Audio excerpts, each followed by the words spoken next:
A simmering conflict between the two main Republican candidates for governor spilled over today into federal court.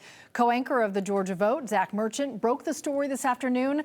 Zach, what's going on here? At the bottom line, this is what is happening. Chris Carr just raised the stakes in his weeks-long quest to block Burt Jones' ability to use some of his massive campaign war chest in their ongoing Republican primary battle.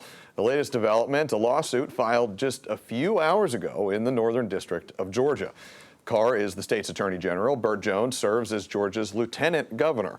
In his lawsuit, Chris Carr alleges that Burt Jones is taking advantage of a special fundraising committee to gain an unfair and, he alleges, unconstitutional advantage in the GOP primary. The committees were created by Georgia statute a few years ago. Under current law, Jones has access to those committees, but Chris Carr does not. Neil Bidding, Carr's campaign manager, defended the suit in an interview this afternoon. What we're doing is making sure that the law is upheld and the same rules apply to everybody.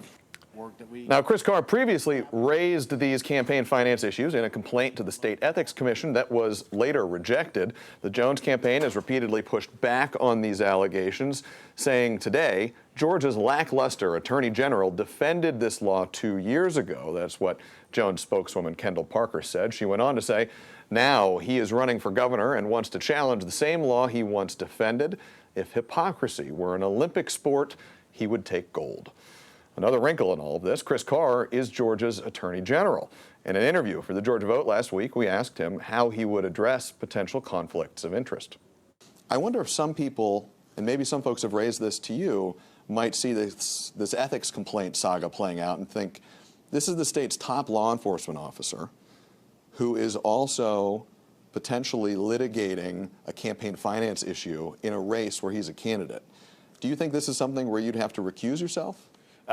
Not as it relates to this issue, because the laws apply to everybody. No better, no worse for me than anybody else as well. If it were to come down to it, there might be an issue where you have to recuse and another lawyer could be appointed, but that's certainly within the bounds of the law. Carr filed the suit today in his personal capacity, not as attorney general, and his campaign manager, Neil Bidding, today said if there ever was any involvement of the AG's office, Carr would recuse himself. Jennifer.